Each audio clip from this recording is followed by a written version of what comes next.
and welcome back to the Bitter Geeks Podcast, episode 17. It's been a while, and last time we were with you guys is when we recorded our commentary of Zack Snyder's Justice League, and just to be transparent, I think we've all just kind of, gotten busy with our lives, and also pretty much since Zack Snyder's Justice League, a lot of us have just kind of not engaged with superhero content nearly as much, or we've just lost interest because of superhero content. We don't do that anymore. And for good reasons. Obviously, we're coming, post the Warner Brothers Discovery merger and all of that drama and stuff. We're not here to talk about that. So today it's just gonna be myself and Liz.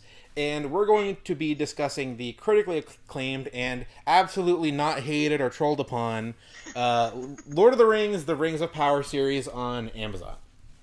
And for those of you guys who, the 96 of you who watched our listened to our Lord of the Rings episode last year, I'm still fairly new to the Lord of the Rings fandom, the Lord of the Rings lore, all of the works of Tolkien. So my knowledge comes from just the films and from what mutual friends of Liz and I's, or people I followed on various social medias who are more Tolkien experts than I am. So again, I'm coming with very limited knowledge. So we're a couple days after episode 3 of The Rings of Power, and so we're just kind of here to talk about the show, where our feelings are, and how we've liked the first 3 episodes, and kind of where we think that the show will go. And then if there happens to be another big episode from between now and the finale, we might cover that. But otherwise, we're probably more than likely just going to have another video once the season's over, kind of giving our summarized thoughts on the season as a whole. But yeah, like I said, Liz is here. Liz, if you want to actually introduce yourself instead of just me talking for you. Hi, thanks, Nick. Hi, I'm Liz, and I am sort of new to the podcast, but not really anymore, I guess. I was on the Lord of the Rings episode, and I'm excited to talk about the first few episodes. I think that there's a lot for us to talk about just from those first 3, in part because they were really long and meaty episodes, so I'm looking forward to it. Yeah, they obviously dropped the first 2 episodes last week, or I guess almost a week and a half ago. Because we're recording this on Sunday the 11th. And there was a lot of hype surrounding the show, or, for the people who aren't racist, sexist trolls. And, there's a lot of, thoughts and opinions as far as, how much of, the Second Age can they cover, because the show is doing this compressed timeline, so all of the major events of the Second Age are pretty much all going to be happening simultaneously, or at least within a very short time frame compared to covered over centuries of time. Which, again, I haven't read the books, so again, this is coming from a guy who's doesn't have that part of the knowledge or part of the lore. But for me personally, I think as far as storytelling goes, I think that was probably the best decision they could make for adapting it for television. Because I think that, and I saw another person who made a video about this, whose opinion about this particular subject I agree with, in that, if they were to cover it as it is on the page in the books, they'd have to recast human characters every episode or 2. Which you can't exactly do for week-to-week television without confusing your audience.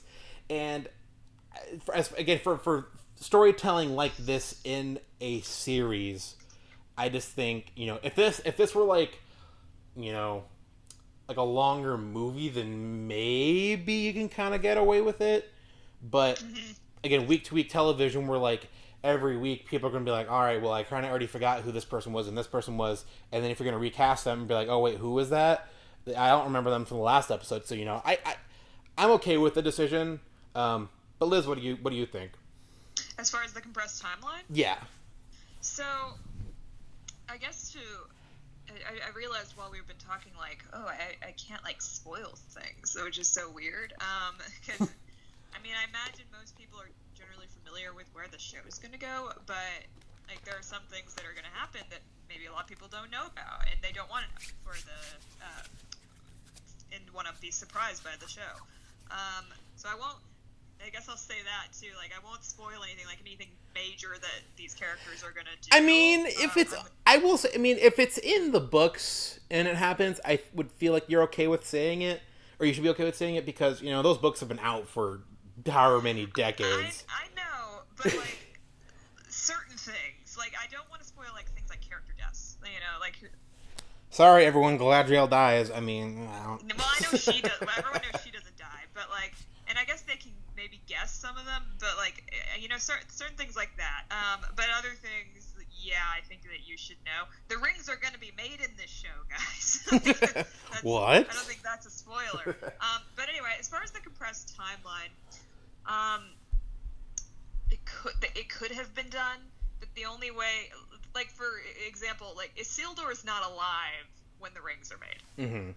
Like, Isildur was born maybe, like, 1,000 years after the rings were made. The rings were made, and there was all this conflict between the elves and Sauron over the creation of the rings, and after that, like, a lot of time passed, centuries passed, and then the lifetime of Isildur starts. And then we get into, like, from there, the Last Alliance and all of that. Mm-hmm. So, in theory, could they have maybe done a season, or the first couple of seasons set, like, in the mid-Second Age, where, the creation of the ring happens, and we do see Numenor, and it's, earlier in its history. And then, after, like, say, season 3 or something, they just, like, time skip 1,000 years, maybe they could have done that. But I understand why, for the sake of this show, they didn't want to necessarily just have like 2 seasons with Isildur and his father and that whole plot line. I understand why they thought, no, we want to introduce those characters in the first season and go on this journey of 5 seasons with them. I think that makes complete sense. Mm-hmm. So does that mean that we'll have some characters that were not alive at a certain point now participating in major events in the lore? Yes, that is what that means. And I understand why some people just don't like that. But for me personally, just purely from an adaptation perspective, it makes sense. Yeah. And I don't think it's at all a betrayal of the characters.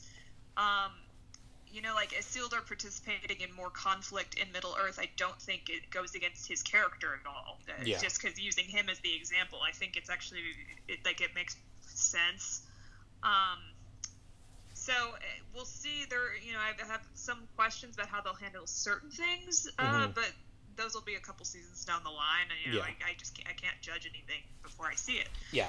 So overall, I feel good about it. I get why some people don't like it. I think it's a fair criticism, but I'm okay with it. Yeah, and that's the thing I kind of wanted to that's why I kind of started with the compressed timeline as something to talk about before we jump into episodes, because a lot of people hated the show before they even saw a single second of footage, and obviously when I was talking about the sexist, racist trolls, that's part of what I was talking about. And I want to say, you can have valid criticisms of the show, and I think that is a valid criticism or worry fans can have. My issue is, I have concerns with it. yeah, and that's totally fine, totally fair. Like, I don't want to come in saying like, oh, this show can do no wrong, Amazon could do no wrong. No, like there is absolutely room for actual criticism and discussion of these kinds of issues. But, like, if your whole issue is there can't be black elves in Middle-earth because it was based on of medieval Europe and black people didn't exist, like, just shut up. And don't listen to this podcast, because obviously this isn't for you. And even if Tolkien did say there was never a black elf, I wouldn't care if there were still black elves in this. But, again, the thing is, too, the man's dead, so... He's dead, so... this is an adaptation of his work. If it bothers you so much that there are black elves, then go watch something else. Yeah. Alright, so that we can finally move on to the first episode. And speaking of criticisms, first episode I really enjoy. The first scene. Liz and I both, I think, equally share in this criticism. The first scene with little kid Galadriel and the little elf bullies. Liz, why don't you take the reins on this part? Okay. Oh, all right. I hate that we're starting negative. Well, I mean, that's the thing. Like, the show started with this shot, this scene. True. I feel like Nick and I like the show, guys. It's just somehow we do. We're starting with kind of negativity. I didn't like the first scene, and in fact, it really put me in the bad spot because I saw it in theaters too. And that first scene happened, and I was like, oh god, is this what the tone of the show is going to be? Like, this is cliche, and I didn't really like the child actors that much either. Like, I thought it was a very beautiful scene to look at. Yes, visually very stunning, very beautiful. Yeah. Like, I liked the conversation between Galadriel and Finrod, but like, it was the first scene though. It was just like, I don't think it really worked because of a few reasons. I mean, it didn't even make sense to me that like Galadriel's getting bullied by other elves. I guess that's I think the bullying part for me is like, take that part out entirely, and if you want to just introduce a scene of child Galadriel and Finrod, that's totally fine with me. Mm-hmm. But like, we really need the elves doing the cliche thing that media does every fucking chance they get of like, all right, well, here's one of our main characters, and oh, here come the bullies to pick on her because she's the main character. Like, it's exactly. It was just it didn't work for me, and I get that they were trying to show right off the bat that hey, the elves have problems, but that wasn't the way to do it, in my opinion. and Liz should know. Liz has very strong opinions of the elves. Oh yeah, elves suck. But like, showing them as little kid bullies, not the best way to get your point across.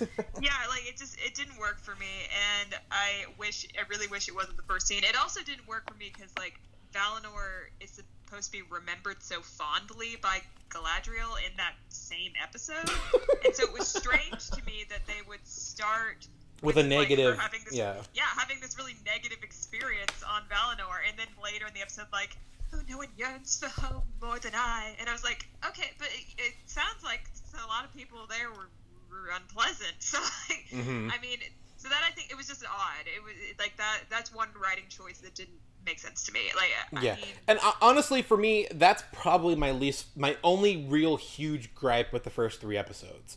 Like, I like, there might be like little things here and there where I'm like, okay, maybe something's dragged a little bit in this episode or in this episode, but like, as far as just like big criticism, that's probably the biggest criticism I have of the first 3 episodes. So yeah, I'm sure like we'll talk more as we get into the other episodes, but just like, that was the biggest thing that stood out to me as like something that like genuinely bugged me. It didn't make me hate the episode, but I'm just like, why are we starting here? I didn't like it, so that was unfortunate. But okay, so but then it leads into one of my favorite parts of the 3 episodes. Then like, the prologue was amazing. Like, honestly, I would almost say it's almost equal to the prologue in the Jackson films. It was close. It could have been a little longer. Yes, I agree. But it was really, really good and well told and well shot. And I just like the dialogue. Like, that's the thing. Like, I know a lot of people have like worried about like, oh well, they have to create all new dialogue that's not from Tolkien's words, that are not from Tolkien's page. And I'm like, watching the show, I'm like, this feels like. It feels Tolkien to me. Like, it doesn't, like... there have been lines in the show that I think are as good as what he wrote. And that's really hard to do, because he wrote in such a specific way. And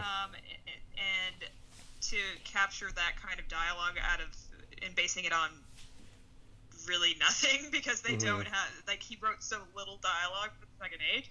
I thought they did it really well, particularly the scene between Galadriel and Elrond in the first episode. Yes, very much so. That's actually another scene I wanted to bring up, like, later on, of course, but just like that sticks out to me as like, just the dialogue just felt so naturally Tolkien without being from the written page. Well, do we want to? How about we just go through Galadriel's? Sure. Yeah. Let's first? just Like, do we want to do it by episode, or do we want to do it like by storyline? We can just do it by storyline. basically, we're just kind of summarizing our thoughts on the first 3 episodes. So, Yeah. you know, if you're watching this, hopefully you have seen the first 3 episodes. If not, well, Oh yeah, spoiler sorry, alert. spoiler. Go watch the episodes, then come back if you want to have an Yeah. informed opinion. If not, and you want to be spoiled, well, that's on you.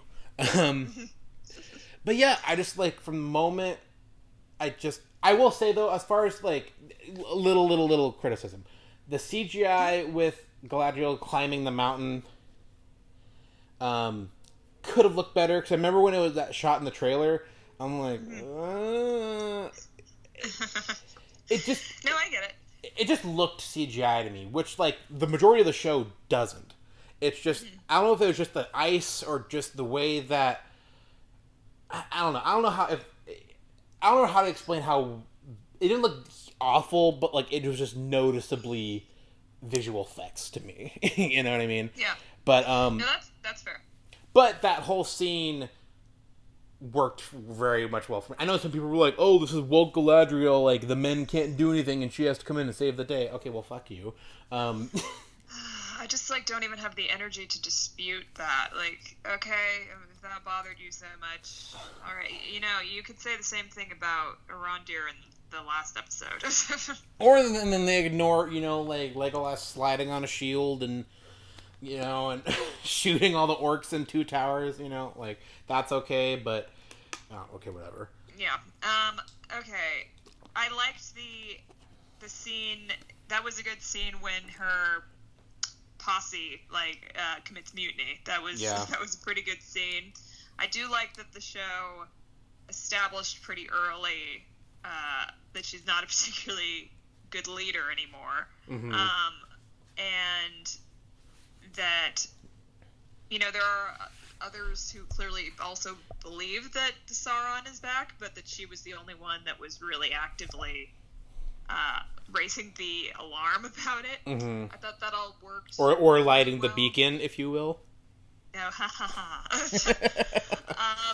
It worked.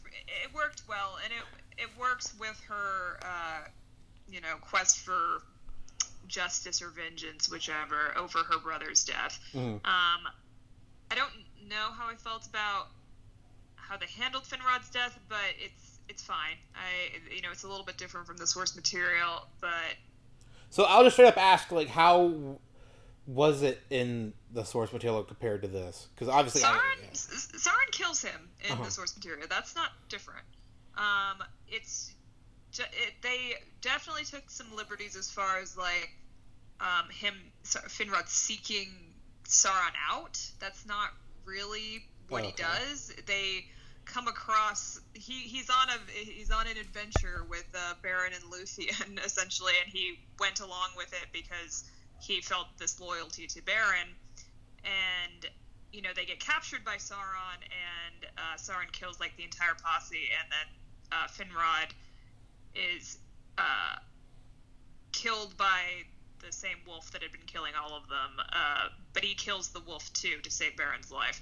So when you see him in the and it was Sauron who sicked the wolf on him, so it is Sauron that kills him. Okay, gotcha. When you see him in the show, you can see that his body has claw marks all over it. So they clearly kept the general idea of how he died, that he was in Sauron's dungeon and was killed by a wolf. But he didn't die because he was seeking out Sauron, is really the main difference. And is that a deal breaker for the show for me? No. It seems like it's fair enough for the narrative they're trying to weave for the show, so I get it.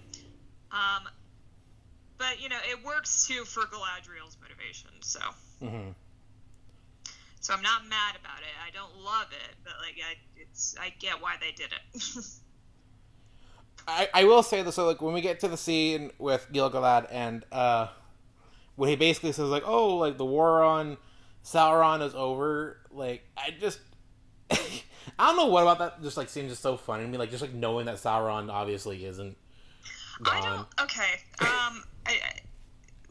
We'll wait till we get to that. But okay, well that's just something that that came from mind because obviously we get to Galadriel and Elrond, but I was just thinking of that scene, but yeah.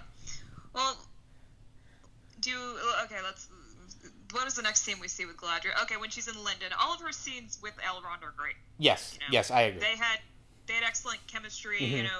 Like that. You really felt like these two characters knew each other and loved each other. And Robert Aramayo is an excellent Elrond.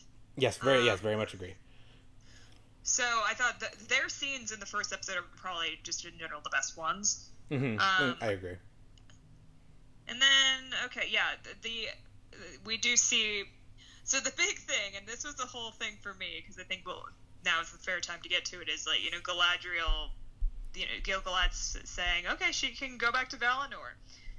And because I was always like so wary of that, because I knew Galadriel did not want to go to Valinor. That was like, it always bothered me in the trailers seeing her on that boat, because I was like, Galadriel doesn't want to go to Valinor. Like, it's so, like, that is so, like, at her core of her character. I mean, like, Tolkien wrote a few different reasons as to why she didn't want to go back. Like, that she was too proud to, like, accept any kind of forgiveness from the Valar, because she didn't feel like she needed to be forgiven for anything. And there was also the idea that she wanted to rule a realm of her own in Middle-earth, and there is a version where she felt that she couldn't leave Middle-earth until Sauron was vanquished.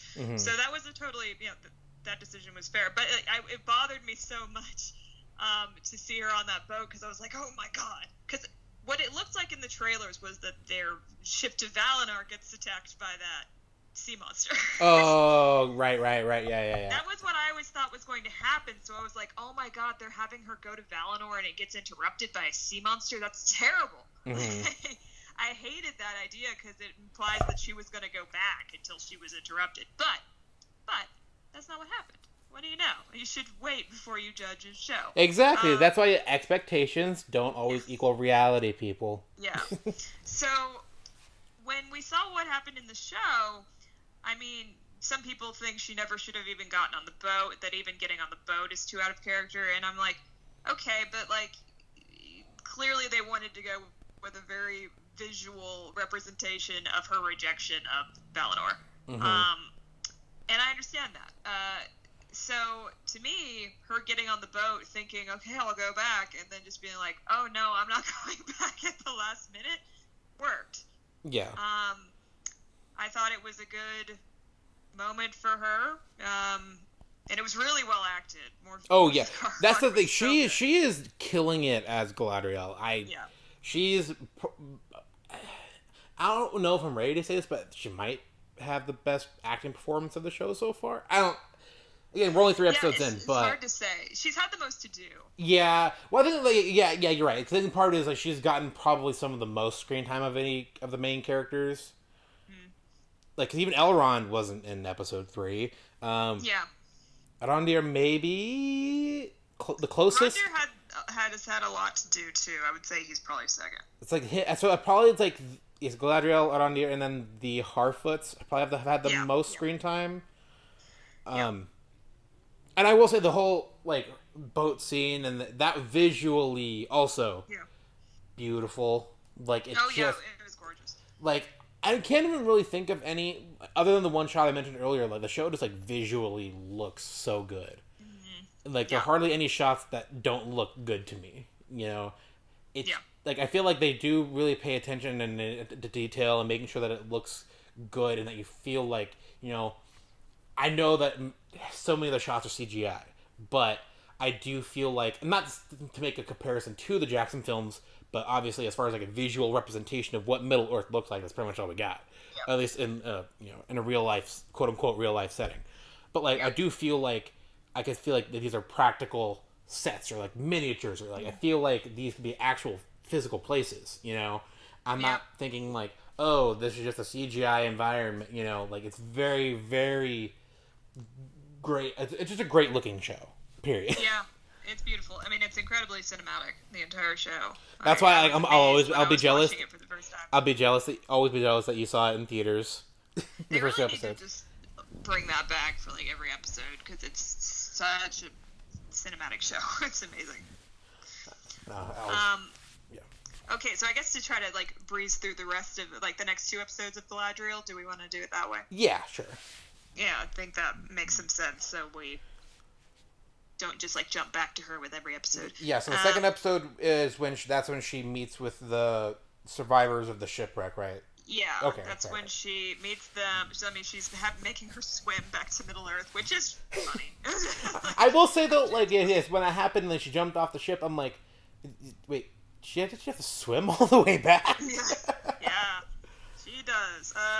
And of course, but I to me that was like just this representation of her character as like she would literally rather die than go back to Valinor and live in like this false peace. Like she just wasn't going to be able to do that. She'd rather put her life in the ocean's hands than do that. So that worked for me. Oh yeah, and that was fine for me too. It was just like it's funny like think of like elves as like these that feel like they're like higher than thou creatures of Middle Earth. Just like all right, well she's stuck swimming and has to go back. like little things like that in the show just like are just funny to me, even if they're not played off as to be funny. Yeah.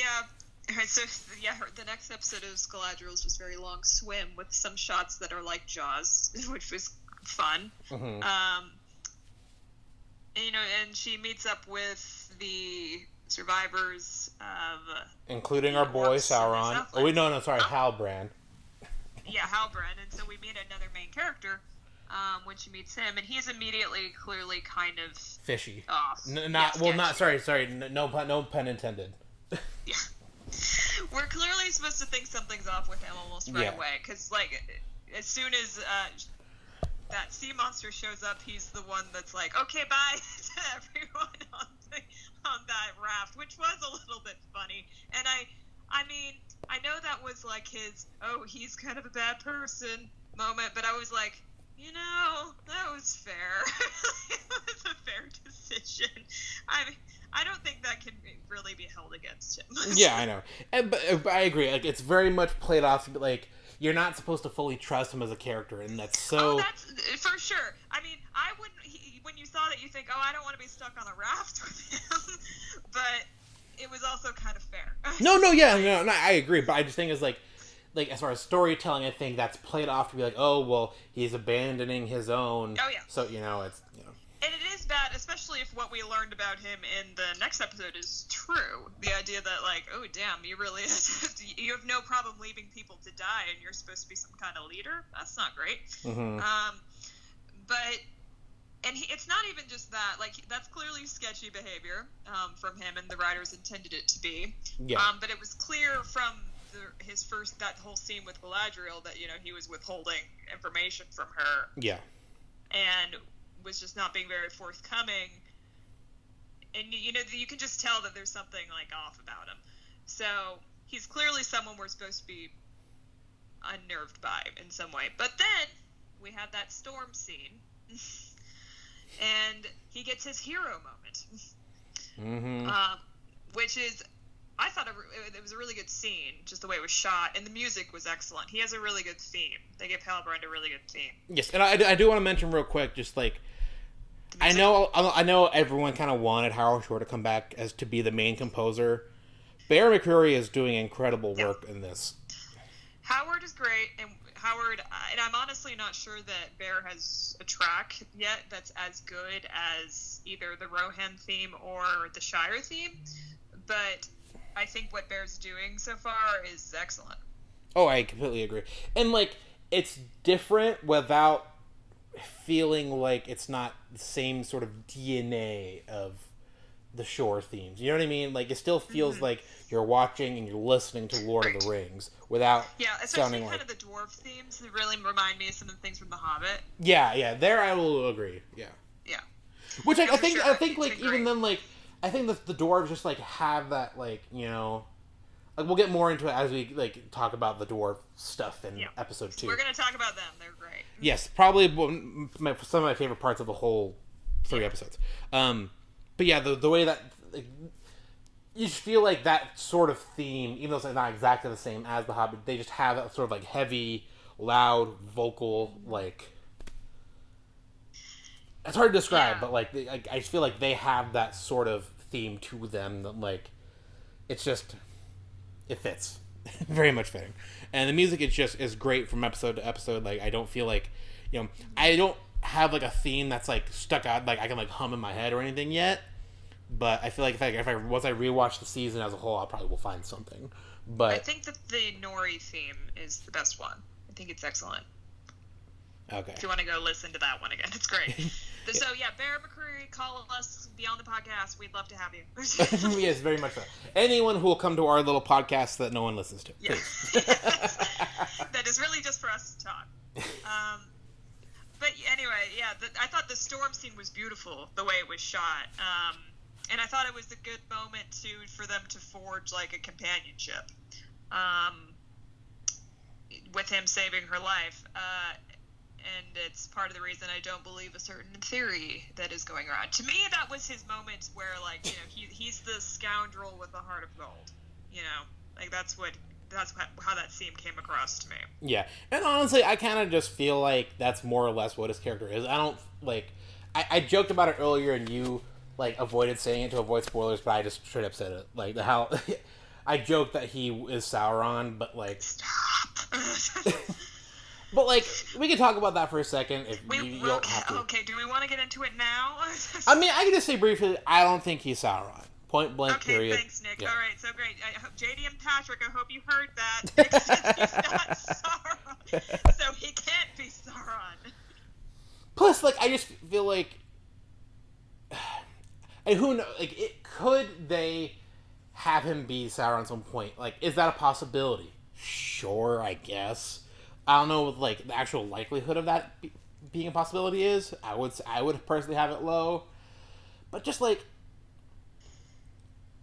I don't know. I kind of feel like if he was, I almost like want to quote Frodo here. I feel like if he was, he would look fairer and feel fouler, right? But that's what he would want you to think. Oh God, I mean.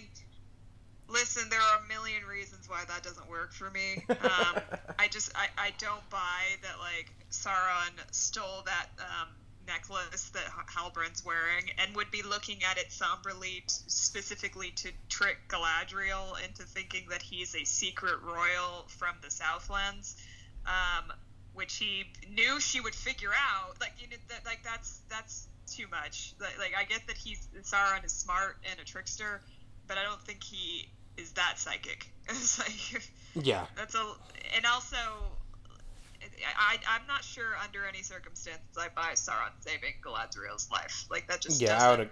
Yeah. Like, to make her trust him. No, like. Then what would be the end goal? Because we like it. She's gonna get him an army so they can go back to the Southlands and claim it for Sauron. Okay, am I supposed to believe that Sauron was kicked out of the Southlands by the orcs? Like, but really? Like, I'm supposed to believe that Morgoth's like #1 got overthrown? Is that really what they're asking me to believe? Because that's a little bit much for me. Yeah. So, I mean, I can't remember, does anything else of note happen with the two of them in episode 2, or do we...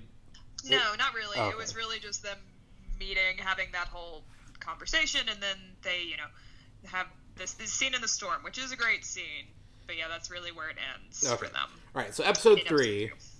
So episode 3, Galadriel's next step of her journey. She's picked up by a very hunky captain of a ship, who at first we don't know who he is, but we're like, he kind of looks like someone from Lord of the Rings, doesn't he? And they're taken to, I can't roll my R's the way they do in the show, to Numenor. So I can't do it. I can't do it. Everyone on this show rolls their R's so perfectly. I try, like, I've been, this whole episode, I'm like, God, like, whenever I have to say these names, like, I really don't want to butcher them, but, like, I want to try to say them authentically. Yeah, we're even saying Galadriel wrong. Like, I know, I try, I feel like I tried to say it, like, correctly at first, and then I was like, Galadriel. Yeah. Numenor. We're not pronouncing names correctly, and we apologize. And again, another real quick, just like, and of course, Numenor looks beautiful, very much. You get, it was amazing. like, it's of course, exactly how I would have wanted it to look. and honestly, and you get like the Minas Tirith kind of vibes, like as far as like the structures go, and like you can see the progression of like how that society could evolve into. I just like that visual, like, representation of that. Yeah, it was those shots were beautiful, and I loved the theme, the music that played. Yeah, it was great. Numenor. It reminded me so much of Rome, the TV show. I never saw that. It's a great show, but it's just like this ancient feeling to the music. Like, it was great, and also kind of foreboding as well. It was great. I loved our introduction to Numenor. It was everything I hoped it would be, really. Yeah, Every I single location introduction in the show has been excellent. Oh, I agree. Very, very much so. Like Khazad-dûm, the Harfoots, even the South ones where it was a little bit less beautiful. Like, all the location introductions. I will say, so far, we can still talk about like the stuff with the Numenor and Galadriel and all that stuff. But like, real quick, I do think the Khazad-dûm introduction, I think, might have been the best, or at least it was my favorite of the bunch so far. It might have been my favorite too. The music is just, you can't beat it. Nope. If anything, that's the one theme I think I might be able to hum. Just that entrance of like the that's fair. It's a but good one. Everything involving Numenor in episode 3, I thought was handled really well. I feel like it was because I feel like this episode was probably the most like focused on at least mostly a few characters, like, because they're all pretty much, it's one kind of plot in relation to each other, except for Arondir. Because obviously the Harfoots were in this episode too. What? The Harfoots. Oh, well, there's them too. But I just feel like the main meat of the story had the most to do with the same sort of group of characters. Like, this focused the least on a bunch of different people, is what I'm trying to say. Like, the first 2 episodes did. Which is fine. Like, I don't hate that, but just, I think it's probably because now that we're introduced to even more of our main characters who are also currently in that same place, Right. Yeah, no, for sure. This scene, I did have a criticism of this episode. The scene where Galadriel and Halbrand are presented to the Queen, and at first it's fine, but then to me, Galadriel got a little bit too antagonistic. Yeah, I agree. I'm just like, don't you want to get out of here? Yeah, I know. I mean, she was polite at first. I'll give her that. She really did just say. It was a little too cocky. It was a little too, yeah. Yeah, like at first she did just say first, like, can you just like be nice, like this guy was, and give us a boat back to Middle Earth? Like, I think that was a perfectly fair request. It wasn't crazy. And it was a little bit like, well, why are you saying no to that? That was fair. Her frustration was fair, but like, to me, the subsequent behavior was just like, all right, girl, tone it down a little bit. Yeah, when she started acting like she was ready to commit violence just to leave, I was like, it was just a little much. It wasn't like awful. It wasn't like out of character too much, but like it was just a little, all right. Yeah, it was like and it was clear that it happened so that they could show that, oh, look, Halbrand can be a politician. Like, which is like, all right. Yeah. That's the thing. Like, it's not bad, but like, oh, Galadriel's not a politician yet. And it's like, okay. Yeah, and that's the thing. Like, I feel like sometimes, and not just in this show, but in so many different types of like shows or movies or whatever, you can tell when like something is done for like a story as a storytelling device, or like as to show like, all right, well, this is happening for this specific storytelling reason. And it's like, I wish I didn't necessarily have like that in the back of my head and watching stuff like that, but seeing it unfold, I'm like, all right, I know why this is a scene. Yeah, no, exactly. That was definitely the case with that storyline. I will say I loved all of the Elendil scenes. I think the actor's great. I just feel like he's a very interesting character. I like what he's doing. The demo of them so far. Because they're only in this episode, I think we can talk about them now. Because they tie into Galadriel, and then they kind of have their own little family quarrel, if you will. Right. So we can talk about them now. One of the best scenes in the show so far was that scene between Elendil and Miriam about his name, and that was just such a good scene. Oh yeah. I feel like just like all of,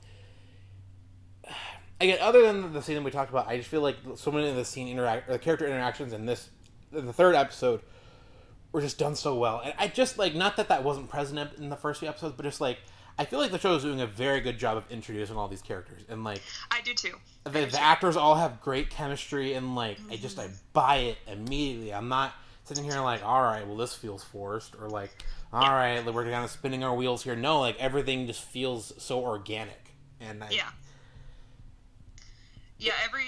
all the character introduction, like, I think the way they introduced Elendil was excellent. Like, I loved when it was just like, so who's that? As he's walking out, and we just like get this voiceover of what his name is, and then that cut to Isildur was excellent. And it was, and I loved Isildur's introduction scene. That was one of my favorite. Yeah, scenes. also very good. Yes. Yeah, like, and I mentioned this on Twitter yesterday because we're all kind of talking about it on Twitter. But, like, I can't not hear Hugo Weaving's voice whenever I see or hear Isildur's name. Poor Isildur. Like, just him standing there and everyone just wants to scream his name. God, I'm sorry. And not just yell his name, but yell it in, like, rage. And I will say, though, even though, like, this show, I think, isn't really connected to the Jackson films, casting is so spot on for at least looking like, I could believe the actor for Elendil was the father of Isildur from the Jackson movies. Like, it's not. Listen, it's not technically a prequel to the Jackson movies, but it's very much visually staying with them. Yes. That is not a question. They cast someone who looks so much like Vigo, and they gave him as Elendil, and they gave him like the same hair. Like, he looks so much like the same Vigo, like the same amount of scruff in his beard, Yeah, like, it's not subtle the way the way Elendil looks like Aragorn. Like, that was clearly intended. And Morphith looks so much like Kate Blanchett. And Robert looks like I could buy Robert as a young Hugo Weaving. You know, it's very. He probably looks the most different of the characters we know, but he still has a similar look. And the guy playing Gilgalad, Benjamin Walker, looks oh my god, that might be the best. That might. It's bizarre how much he looks like the actor. I will say though, every time I see Benjamin Walker as Gilgalad, I'm just like, dude, fucking Abraham Lincoln Vampire Hunter. Oh my god, is he in that? Yes, he was. He played young Abraham Lincoln in that movie. I did not know that. I watched. News to me. Which is funny because like I would have never watched that movie, but like my friend and I in high school were like, all right, let's give this movie a shot, and like Nick is watching vampire movies in his spare time. I have to tell Danielle. Also, I will say like I wasn't exactly sober watching that movie. Yeah, that's fair. That is fair. So that might have affected my viewing of it or enjoyment of it. So it's just funny. Like, I just think I'm like, all right, well this dude really got a glow up playing Abraham Lincoln in a vampire movie, being in Lord of the Rings. But yes, like, again, just that casting is for Gilgalad, who was like, could you even call him really a character in the Jackson films? No, he's barely in it, but you know, it's but like nice just casting and looks like that is like probably about as close as you could get. Yep, they definitely have tried to separate themselves from the Jackson movies in some ways, but they are very much visually in the same spirit. There's just no doubt about that. Yeah, well, I think the kind of, I don't want to say that they had to, but like, I feel like in order to get enough people who like probably just watched the movies, who only watched the movies, didn't read the books, can be like, oh, okay, I think I remember watching those. You know, like, okay, they look kind of the same. Okay. Yeah, exactly. All the casting in the show is spot on. Yes, very much so. I don't think there's a casting decision yet that I've been like, even if I don't know who any of these people's names are yet, like, just like performance and looks wise, I think everyone's been cast very appropriately. Yeah. Okay, well, continuing with episode 3. Yes. So, I mean, I guess we can go to, like, Galadriel and Elendil going to the lore, the Hall of Lore. That was a fantastic scene. Probably one of my favorites of the episode. When they were, in the Hall of Lore, whatever it was Yeah. Yeah. No, that was a really good scene, and seeing them talk about Elrond and Elros was really, really cool. I hope we get more of that, honestly. Me too. I'd like I'd like to hear Elrond talk about it. Talk about his brother. That'd be great. Because that's the thing. Like, we don't really get like hard. Do we even get a mention of him in the Jackson movies? No. I don't think he's ever mentioned. All right. But it's when you because Elros that's it makes Aragorn's descent, because that's how they're related, right? Who, Arwen and Aragorn? well, yes, but I mean, like, Aragorn to, like, Elros, that's his, like, long ago descent. Very distant ancestors. Yes, very much so, like, yes. Because I know we talked about it in our Lord of the Rings podcast, how they're technically related, but, you know. Very distantly. It's very distant. Like, it's distant to the point where, like, it doesn't even really matter. Like, you and I are probably as related as they are, you know. I mean, Elendil is his 38th grandfather, and then you go back like another 30. You know, there's been a lot. Again, to the point where, again, it doesn't even matter. Like, anyone we're with are that much related if you're, you know. Yeah. So anyway, I agree. The whole war scene was really good, and at first I thought, it was too easy for them to just find this information.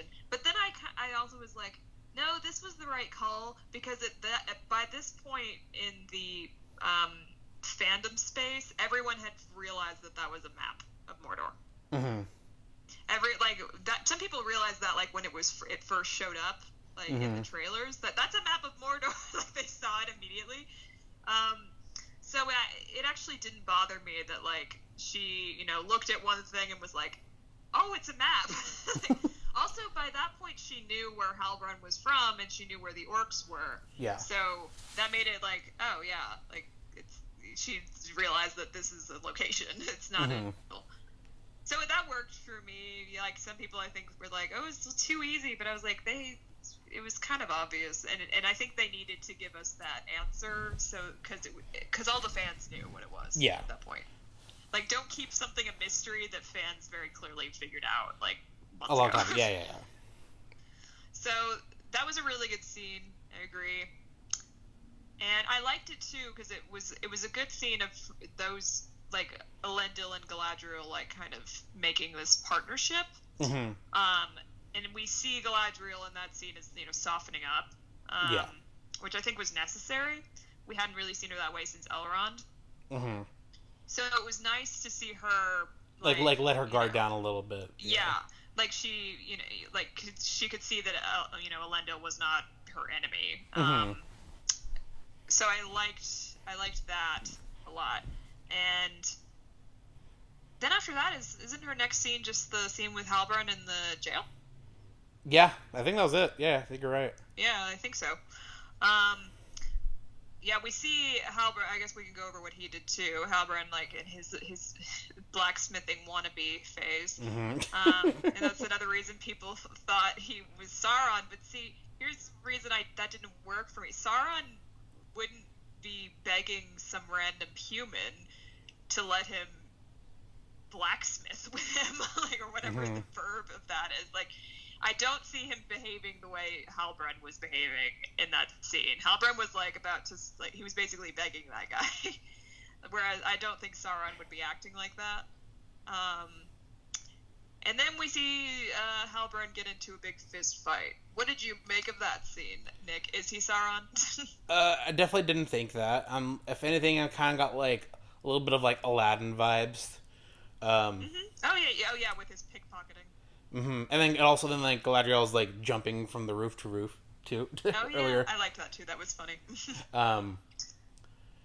But yeah, I thought the scene was fine. Like, I'll be honest, I was probably, like, it was surprisingly violent. I was surprised. Yes, how very violent much so. Yeah, that's honestly, like, that's probably the most blood I feel like we've seen yet. And it wasn't even just that. Like, that part where he breaks that guy's arm is really brutal. Yeah. And I'll be honest, up until then, I'm like, okay, like, this is fine. Like, I'm not particularly that interested in what he's doing with the blacksmith thing, but all right.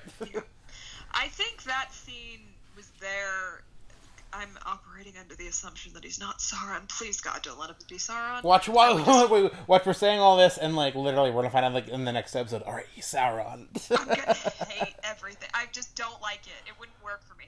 I mean, if he is Sauron, then sure, he was able to beat all those guys up because he's basically a god. Then sure, okay. I feel like it'd be too easy too. Like, all right, this mysterious stranger who's it's just yeah.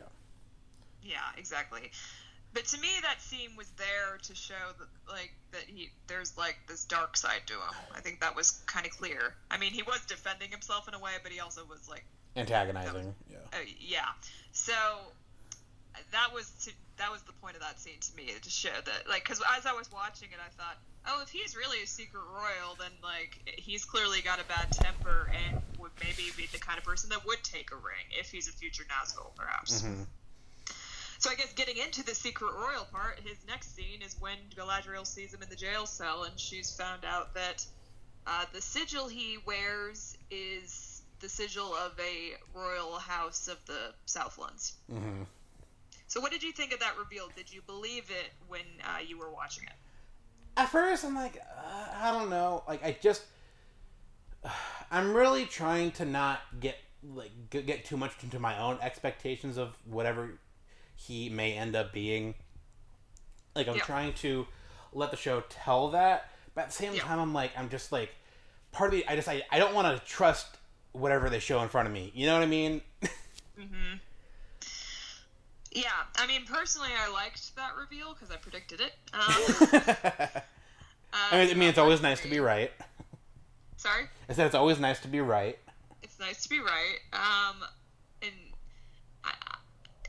to me, I don't feel like there needs to be a really giant twist with his character because, I agree. I don't think Tolkien really writes the like kind that. of work that is necessary for twists. Like, I agree. I agree. And I think that's part of why, I know it's TV and you have to do stuff to keep people watching week to week, but, I agree. I just feel like that sort of thing, if he does end up being Sauron, just doesn't feel natural to how Tolkien, or at least as far as I know what I've experienced, how he told his stories. Yes. And it would feel cheap, and I would just be like, alright, well, I wouldn't be happy about it. To me, it would just feel like a very obvious, it subvert expectations. Like, oh, look, it was this guy that you never expected. And, meanwhile, people predicted he could be Sauron from the very first picture they released. Oh, I remember that, too. I even thought that when I first saw a picture of him. I was like, who's this rando? Is he Sauron? Hey, you know what? Maybe they're throwing us for a loop. Maybe he's Tom Bombadil. I don't know. That would be a better twist. But personally, I liked the reveal because I thought, oh, that's so Tolkien. That's of course he's a secret royal who has to redeem his bloodline because that was what Aragorn had to do. Mm-hmm. That's. Now, and do you like that? Do you feel that that's a good storytelling and that it's not necessarily rehashing Aragorn's story? Right. Well, what works about it is that he's nothing like Aragorn. I mean, what he has to redeem his family for is different from what Aragorn had to do. Gotcha. And his personality is just like Aragorn never would have found himself in that fight that we saw Halbrand in. Yeah, okay, that's fair. And Aragorn, I think, was more of this natural leader. Yeah. And he was much softer and kinder. Halbrand's a bit of a fuckboy. Yeah, well, I think that's the thing is Aragorn is humble, whereas Halbrand is exactly how you describe. Yeah, and that's where they're very different. Yeah, so the reveal for me is I don't hate. I'm more neutral about it. I'm not thrilled by it because again we've seen with Aragorn kind of that kind of story. Obviously, Halbrand is a different character and different personality. We'll see where it goes. I don't hate it. I don't love it. All right, we'll see where it goes. I think that it could be interesting if he becomes this anti-Aragorn figure. I would prefer that because then it takes this. I don't want to say the trope, but this sort of story element that is known to people who know Lord of the Rings, but twist it in a way that almost subverts the expectation of all right, well now he has to be a hero and like lead his Yeah. people. You know, it's Assuming that that's really who Halbrand is, I don't think his ending will be happy in this show. That is going to be my prediction. Now, whether that means he becomes a Nazgul or something else, I don't know. But I'm not sure that he's going to want to come across someone who's going to give him a ring. I'll just put it that way. Yeah. Again, or like I said, or maybe he's just Tom Bombadil, and we're all just not thinking, not looking too deeply into that. It's so obvious. So clear. JD Patrick will be like, "How did you not see the signs?" Oh God. Okay. Well, that was where. So it seemed obvious from that. I thought that scene between them in the jail cell was good. Yeah, it's good. And it was clear, I think, from that scene that Galadriel is going to in the next. She probably felt after talking to Alinda like, hey, maybe I could give them some of these people to come over and help me, especially since if I go back to Gil-galad, he's going to be really mad at me. Yeah. He might not want to give me an army. So now, real quick, before I forget, sorry to interrupt. No. What do you think of the fact that like a lot of people are like, oh, where's Celeborn? Or there's just the meme like, where is Celeborn? For I much would like to. I have that on my list of things to talk about. Believe me. Do you want to do it now? I mean, oh sure, just because like it's kind of related to what we're talking about. Listen, I don't like that the Galadriel is seemingly not married. I don't like it. I think it's a bad choice. It's probably my biggest gripe with the show. Fair. Mostly because it's become very weird now that Elrond marries her daughter. Yeah. Like, that's weird. I don't... It's kind of odd that, like, Elrond and Galadriel have this, like, super deep friendship, and then, like, one day Elrond's gonna marry her unborn child. Who we haven't met. That's... I will say that's the weird... Like, when you think about... Obviously, it's different for elven culture or whatever, because they... I don't care. But I just... Like, it's weird. It is weird. Not. Like, it's... Like, would normal people call that grooming? I mean, probably. We're gonna have to assume that Elrond, and I think it takes like 50 years for an elf to like grow to an adult. Like, oh God. So it's just, we're gonna have to assume Elrond and Galadriel took a long break from their friendship. I mean, we know that Elrond takes long breaks of friendships in the show, so. I guess. So, I don't like that she's not married. I think she should be married. I think she should already have a daughter. But it seems that they haven't gone that way, and they're gonna, do the whole like. Well, won't they potentially in the next with? Season, she'll marry Celeborn, and maybe that's why she's so distracted from the ring. She's so busy being romanced, which would just be kind of funny, actually. So... Now, do you buy the potential of him Halbrand being a kind of love interest for her right now? Do you think that's kind of the direction that they're going, or do you not think that? I mean, they have great chemistry. I think Morpeth has chemistry with everybody. She's one of those actors. Mm-hmm. I noticed in this episode she's got great chemistry with Lloyd Owen, who plays Lendil. If anything, I'd ship more than I ship her and Halbrand. That's for sure. I don't really care for the fuckboy trope with Halbrand. I don't think it's all that sexy. What, you don't like the idea of a fuckboy redeeming himself? What's wrong with you? I mean, they have good chemistry. I wouldn't be bothered if he falls in love with her, because that's sort of typical in Tolkien, because Galadriel is the prettiest elf who ever lived. That's basically a Tolkien quote. So it wouldn't be out of character for a mortal to fall in love with her. I don't think she should have much for him. At most, maybe like an intrigue. But other than that, no. I don't think she should have anything for him. It doesn't work for me. So, I don't really think they're going to go there. Like, at most, maybe unrequited love on his part. So, no. I don't think it's going to develop into a romance. That's what I think. Okay. And that's where I'm at, too. Like, I really hope it doesn't evolve into like kind of like a will they won't they kind of thing. I don't think the writers would do that to Galadriel, but I could see him, like you said, falling for her just because he just seemed like that kind of idiot. Yeah. But I mean, we'll see. So, Yeah. all right. So I think that's pretty much where we leave the That's characters where at we the leave end. her. We assume next episode she's going to ask for an army. That's I think where we're leaving Galadriel. Yeah. So, Do we want to go to Elrond and go through his episodes? well, okay. So I'm trying to think of just like where we were. So we met Galadriel. I'm trying to think of where we were once we finished kind of her like beginning part of the first episode and who we met first. Was it Elrond that we met first, or did we? It was Elrond or Harfoots. I don't remember. I feel like let's talk about the Harfoots just because Elrond had less and because he wasn't in episode 3, so his would be probably shorter. Okay, do you want to do Harfoots then? Yeah. I've absolutely loved everything so far. I love them. Oh my god. Well, we stand the hobbits here. Very, very, very much so. Like on Twitter, I Samwise is my profile picture. And Nori is mine. So Nori, I where just our like allegiance is. it. Again, another great introduction. Like it just introductions, especially in the first episode or two of any show, is difficult to pull off well.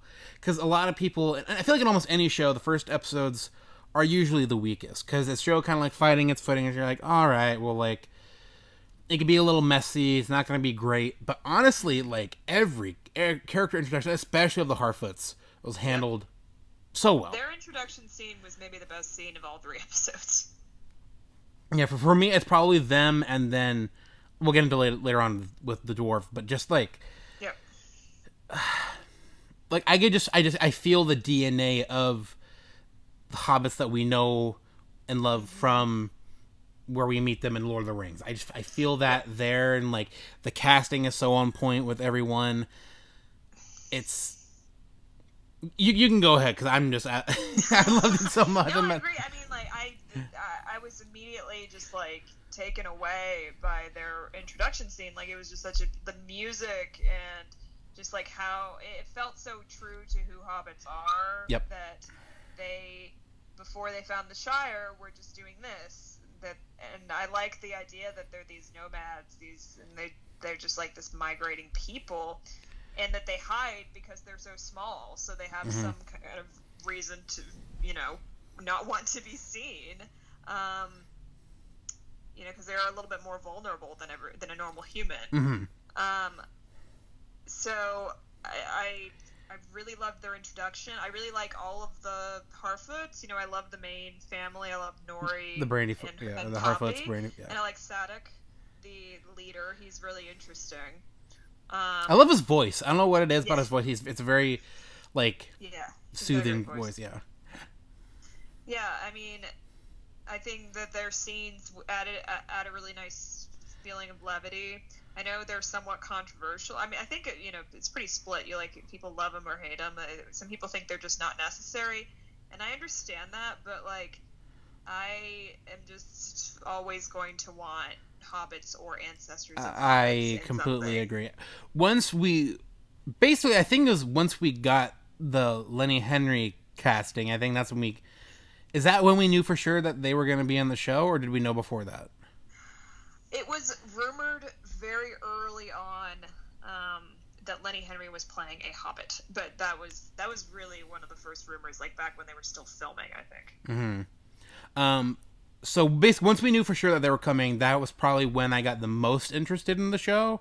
Yeah. And not that I wasn't into it before. Like the show and a lot of the early casting was announced, but way before I even started watching the movie, so I didn't like pay attention to like any of it.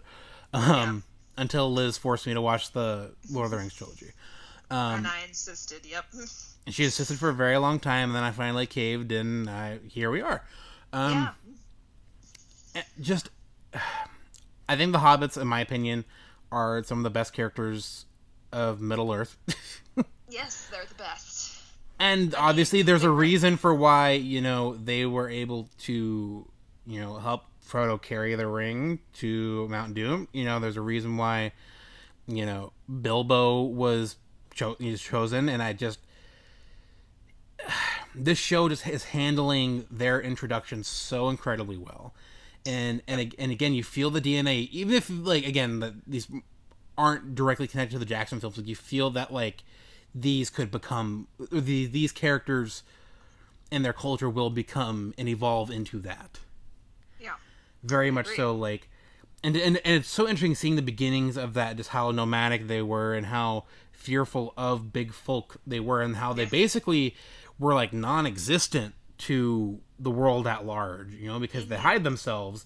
And that in the introduction scene when their whole village just sprung up out of seemingly nowhere it was such a great scene. And I love Nori, I love Sadek, pretty much all of the main, like I said, the main hobbits that are featured there, or the Harfoots, I'm sorry. It's just been great. And I think Nori is obviously, you know, the kind of closest we get to a Baggins type of hobbit in this story, I guess. I would say she's more supposed to be Tookish, because Baggins, you know, Frodo and Bilbo might be the main characters, but Baggins are supposed to be the most respectable hobbits. That's why they're particularly weird. Well, I mean, I guess I make that comparison because, you know, they're the ones who kind of like, you know, or at least Nori is the, you know, kind of the catalyst for this main part of their story anyway. Yeah, and I like her a lot, and I just really like all the Harfoot stuff. And to me, it's enjoyable because, like, I mean, some people say it's just not necessary for them to be here. But to me, it's like, why do you only really want to see, like, the important people, quote unquote, making decisions and, you know, going in this world? Like, I think that's kind of boring. I think it's a lot more interesting to see how everything trickles down, even to the smallest being the Harfoots, because like there's little things like Nori said in the first episode that, like, I wonder if there's something going on in the South, and we know that there's something going on in the South because, like, they're feeling like the effects of it all the way up there. I think that's just so much more interesting than just seeing like the big players making moves. Like, and again, I'm sorry to repeat myself, but just seeing the beginnings of the Hobbit cult and their culture, and just I've really enjoyed seeing the Harfoot culture and, like, its flaws and its cruelties, but also like the great things about it. I think it's, and I like that they're showing that it's a flawed society. Exactly, and you can see we're like perfect. And basically, I would say that, like, Nori might end up being, at least in this Middle Earth continuity, if you want to call it that, could be the reason that they ultimately become the hobbits we know them to be in the Shire. You know what I mean? Like, because of this one family, this one group of them, you know? Yeah. I could see by the end of the series, like, a decision being made for them to, you know, settle in the Shire. I mean, we'll see, but that seems like that's where it's headed. You can tell, I mean, just in the last episode that, you know, there is this feeling, certainly with Nori, but maybe with others too, that, like, the Harfoot society needs to change. Yeah. And even I feel like in one of the last trailers when they showed, I think it was Nori, Sadek, and I'm sorry, what's Nori's friend's name? Poppy, duh. And then they show them in the trailer kind of like walking towards like these green hills, and I think that was meant to be a very clear tease that, like, maybe not this season, but I think their story ultimately ends with the founding, if you want to call it, the founding of the Shire. Right. So it's very cool seeing, like, the very, very, very early beginnings of that. And I'm very interested, like, anytime they're on screen, I'm like, all right, I really want to, I need to know what's all going on here. Yeah. So, well, I guess let's talk about the Strangers introduction. That's exactly what. Great job. Great minds think alike. Who do you? Okay. So obviously, So obviously, this man comes from the sky, crash lands, and you think it's a meteor. Oh no, it's a person. And he can't really speak. I mean, is it called English? or okay, whatever. Game of Thrones, it's the common tongue. Okay, whatever. They have normal months like October and shit. So I. They speak English. Who? I guess we'll just get right into it. Right into it. Who do you think the stranger is? Like, what are some of your theories? Okay, so there's good reason to believe that he's good or bad. There's signs it seems that he's good. There's signs it seems that he's bad. I think that the stranger could be Gandalf, but I'm leaning no. There's some textual evidence that he could be, that Tolkien wrote, that maybe Gandalf did show up before the Third Age, but I think that the ramifications of Gandalf showing up are a little bit too big for this show, so I don't think it's Gandalf, but it could be.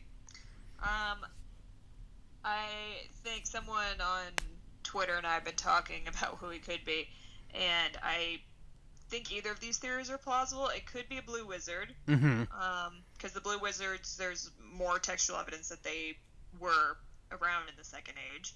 So like same breed as Gandalf, but just different color. So I definitely think it could be. And one theory I like, that this was Josh on Twitter who suggested, is that maybe he was like, because it's a good question, like why was he just like shot out of the sky? Like where did he come from? It's the way it's cut is to make us think that it may have been he was coming from Valinor, but we don't know that. We really don't know where he came from. So Josh was theorizing that maybe he is a blue wizard, and maybe he found Sauron, and he and Sauron got into a scuffle, and Sauron shot him across the sky. And I think that's actually plausible. I buy that. I definitely when the very first episode, I'm like, could that be Gandalf? I'm like, I don't know, time wise, that isn't the best. I don't know. But I kind of quickly brushed that off, and then like once I kind of saw like our group chat's discussion of it and like other people's discussion, I think, I mean, I don't know this character as much as you guys do.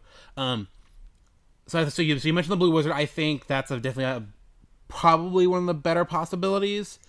Yeah. I know I joked earlier with Halbrand being Tom Bombadil, but I mean, it could be. I don't think that's that crazy. I've seen Tom Bombadil as another. I feel like those are the two theories I heard that are the most plausible to me.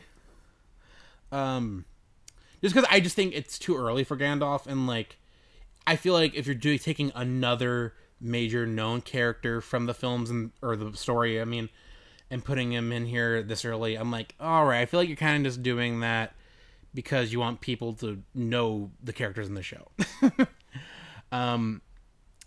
So I wouldn't be thrilled if it was Gandalf. I wouldn't be like hugely shocked if it was. So I think the most probable is probably a blue wizard. Just because like those are characters that we haven't actually seen yet. Or at least seen in any sort of like live action format or anything. But yeah, that's about where I'm at. I mean, with the Harfoots, there actually wasn't like a lot of good stuff in there, but it also wasn't like a ton story wise. Actually, I mean, we got some really good stuff with them, in my opinion. Like, I really loved the last scene in the third episode of them, with the stranger helping them out. That touched my heart. It was such a good scene. Yeah. So, what was your favorite episode of the last three we've watched? I think the third one's probably my favorite. I just felt like it was just really exciting to see Numenor, honestly. So I think that one was just easily the most exciting one for me to watch. I've really liked all three, though. I think all three have been good episodes. It just felt like this one, we got some really, really good moments, like with the stranger at the end, with the Harfoots. And I loved all the Arondir stuff. We haven't really had time to go over that, but like Yeah. I like the storyline in the Southlands a lot, and his scenes in this one were really good and really Yeah, sad. very much so agree. Yeah, I thought they were excellent. Like the ending of the episode itself was awesome. Like it was a great last scene. Yeah, very much so. I agree. And so, unfortunately, of course, we still haven't talked about the dwarves or like hardly any of them around here. But unfortunately, I'm like pretty much out of time for today. So we're probably gonna have another podcast out. Pretty What much was your either. favorite episode? You tell me. Real quick. Just tell me real quick. Yeah, so there'll be another one. But yeah, so for me, I would say episode 3 is probably my favorite. Episode 1 is really good, but of the 3, in my opinion, it's probably the weakest. Which isn't bad, it's just of the 3, I like it the least, but it's very, very good. 2 had so many great moments that I wish we were able to touch more on, like everything involving Casa Doom was fantastic, from the music to the introductions of the characters to Durin, who was one of my favorite characters. And Lisa, also great. We'll get more into that. But episode 3, just everything with Elendil and Numenor, and especially the Arondir stuff with the orcs and the warg. I just really loved the tension. And the orcs are great in this show. It was just so great. I really, really loved it. And again, I'm sad that I don't have more time because we spent a lot of time talking about Galadriel. Yeah, we did. But again, there was so much to talk about. There is, and that's the thing when she's pretty much the main character. But I promise next episode we'll get into more details because there's a lot of stuff I still want to talk about there. But this is fun. It's been nice to actually verbally talk about what I liked about this show. Of course, it's fun typing in chats and stuff with everyone and tweeting about it's it. different when you talk about it. Yeah, because then you mention stuff I don't remember, and it's nice to feed off of each other's excitement or disappointment on a given subject. But yeah, this has been very fun. It's great to be back, and we'll get more of these out for the people who probably tuned in for DC content. Probably that's long gone. But this is very fun. I'm really enjoying the show, and I can't wait to talk more about it. So, Liz, thanks for joining me here. I know we've been trying to get this done for a little bit, but very excited to be here and be back and talking about more Lord of the Rings. Me too. All right, so I will talk to you soon. And for everyone listening, thank you guys. Appreciate it, and hope you all have a good one. And Liz, thanks again. Of course. All right. Bye-bye. Bye.